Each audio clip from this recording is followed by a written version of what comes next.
The SS soldiers were screaming so loudly that Patton could hear them from 50 yards away. 12 men dying in agony from shrapnel wounds, begging for morphine.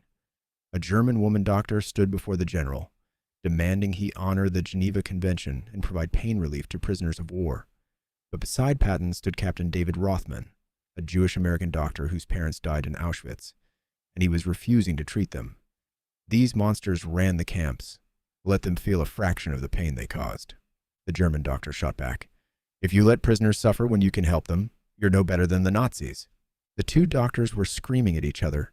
The SS men were dying, and Patton had 2 minutes to find a solution that wouldn't violate international law or destroy his medical officer's soul. What he ordered both doctors to do was so unconventional that it almost caused a mutiny, but it exposed a truth about the German doctor that changed everything and created a moment of grace that 17 former SS men never forgot. April 1945. Patton's Third Army had captured a small German field hospital near Weimar. Inside were 23 wounded German soldiers, 11 Wehrmacht regulars, and 12 Waffen-SS.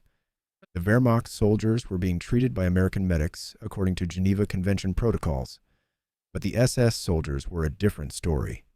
Captain David Rothman, chief medical officer of the unit, had given explicit orders. Treat the Wehrmacht, stabilize the SS, to keep them alive for war crimes trials, but no morphine, no pain relief, nothing beyond the bare minimum to prevent death. Rothman was a brilliant surgeon from New York. He had enlisted in 1942, trained in battlefield medicine, and served with distinction across North Africa and Europe. He was professional, skilled, and compassionate. Until 3 weeks earlier, when his unit helped liberate Dachau concentration camp. What Rothman saw there destroyed something inside him. The mass graves, the gas chambers, the skeletal prisoners, the evidence of systematic torture and murder. And when he learned his parents, who had stayed in Germany in the 1930s trying to help relatives escape, had died at Auschwitz, something hardened in him that couldn't be softened. So when the 12 SS soldiers began screaming for morphine, Rothman felt nothing but cold satisfaction. Then Dr. Margaret Schneider walked into Patton's command tent and demanded to speak with the general. Dr. Schneider was 43 years old, thin and exhausted, her medical coat stained with blood. She had been working at the field hospital when American forces captured it, treating German wounded until supplies ran out. She stood before Patton with fierce determination. "General, you have 12 SS soldiers dying in agony. Your medical supplies include morphine. Under the Geneva Convention, you are obligated to provide medical care to all prisoners of war, regardless of their unit affiliation. I am requesting that care on their behalf." Patton studied her carefully. "You're requesting morphine for SS soldiers. I am requesting that you honor international law." Captain Rothman stepped forward, his voice tight with barely controlled rage. "General, with respect, those men don't deserve mercy. They're SS. They ran the camps. I know what the SS did, Captain," Patton interrupted, "but Dr. Schneider is correct about the Geneva Convention." Rothman's face went pale. "Sir, my parents died at Auschwitz. These men represent the organization that murdered them. You cannot ask me to ease their suffering." "I'm not asking you to do anything yet, Captain," Patton said. He turned back to Dr. Schneider. "Doctor, where did you serve during the war?" The tent went silent. Dr. Schneider's jaw tightened. "Ravensbrück concentration camp, 1942 to 1944. Rothman exploded. "You worked at a concentration camp, and you have the audacity to lecture us about mercy." "I worked there because I had no choice," Dr. Schneider said, her voice shaking. "And I treated prisoners whenever I could. I saved lives when—" "Saved lives?" Rothman was shaking with fury. "You were complicit in genocide? And now you want me to help SS butchers because of the Geneva Convention? They threw the Geneva Convention in the trash when they built the gas chambers." Patton raised his hand for silence. The tent was crackling with tension. "Dr. Schneider," Patton said carefully, "you claim you helped prisoners at Ravensbrück. Can you prove it?" "Some survived," she said quietly. "If you can find them, they will tell you." "That could take weeks," Patton said. "Those SS soldiers will be dead by tonight. I need proof now." Dr. Schneider was silent for a long moment. Then she reached into her coat and pulled out a small, worn notebook. This is my medical log. Every prisoner I treated in secret. Names, dates, conditions. I kept it hidden at enormous risk. It's my confession and my evidence." Rothman grabbed the notebook and flipped through it. His hands were shaking.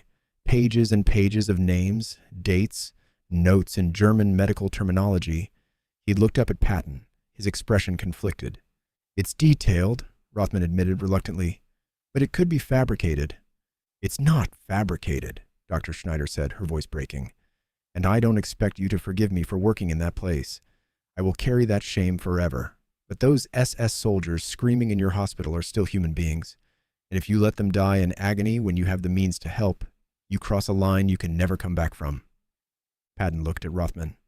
"Captain, what would you do if you were in my position?" Rothman's voice was hoarse.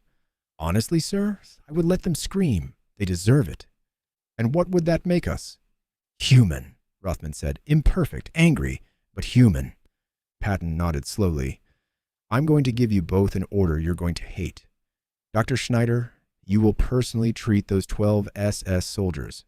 You will administer morphine, dress their wounds, and provide the same care you claim you gave to prisoners. Captain Rothman, you will supervise her. You will watch every procedure, verify every treatment, and ensure she follows proper medical protocol." Both doctors started to protest.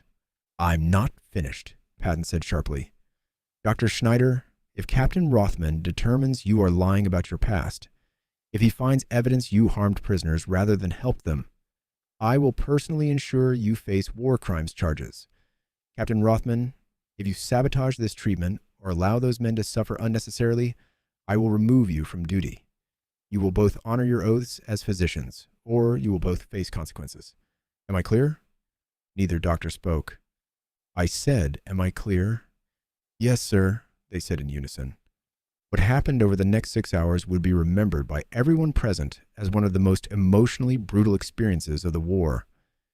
Dr. Schneider and Captain Rothman worked side by side in the hospital tent, treating 12 SS soldiers who had spent their careers committing atrocities. Rothman watched in silence as Dr. Schneider worked with practiced efficiency, cleaning wounds, administering morphine, performing emergency procedures. She was skilled, professional, and gentle even with men who represented everything she claimed to oppose. One SS soldier grabbed her wrist as she injected morphine. "Why are you helping us?" he rasped in German. "You're German. These are the enemy." Dr. Schneider looked at him with tired eyes. "Because you're human, and because I've seen what happens when we forget that." Rothman understood German. The exchange hit him harder than he expected. Hours passed. Dr. Schneider worked without rest, and slowly, reluctantly, Rothman began assisting her, not because he forgave the SS, or because he stopped hating what they represented, but because watching her refuse to let her hatred control her actions shamed him into remembering his own oath. First, do no harm. At one point, Dr. Schneider collapsed from exhaustion. Rothman caught her before she hit the floor. "Why?" he asked quietly in German. "Why do you care so much about these monsters?" She looked at him with tears in her eyes. "Because at Ravensbrück, I watched good doctors become monsters by convincing themselves prisoners weren't human. I will not let that happen to you. I will not let this war turn you into what I almost became." Of the 12 SS soldiers treated that day, 11 survived. Combined with 5 other SS prisoners in the camp, 17 former SS men lived because of the morphine and medical care Dr. Schneider and Captain Rothman provided. After the war, 12 of those 17 testified about their treatment. Not to defend their crimes, most were convicted at war crimes trials, but to acknowledge something unexpected, that an American Jewish doctor and a German woman doctor had treated them with humanity when they deserved none. Captain David Rothman continued his medical career and became chief of surgery at Mount Sinai Hospital in New York. In a 1967 interview, he said, "Dr. Schneider taught me that the moment you let hatred control your mercy, you become the thing you're fighting. I hated her that day. I hated those SS soldiers. But she was right. If I had let them suffer when I could help, I would have lost myself." Dr. Margarete Schneider was investigated for war crimes. 17 former Ravensbrück prisoners testified that she had secretly treated them, risked her life to smuggle medicine, and saved lives when she could. She was cleared of charges but lived quietly in Bavaria, never seeking recognition, carrying guilt for working in hell even as she tried to bring light to it. In 1983, she received a letter from one of the SS soldiers she had treated. He had served 12 years in prison for war crimes. The letter said simply, "You showed me mercy I didn't deserve. It didn't erase my sins, but it taught me that redemption begins when someone refuses to become what they hate. Thank you for not hating." Patton never spoke publicly about the incident, but his aide noted that he kept Dr. Schneider's medical log in his personal files. On the last page, Patton had written one sentence: "Sometimes the hardest order is to show mercy, but it's the only order that proves we're still human."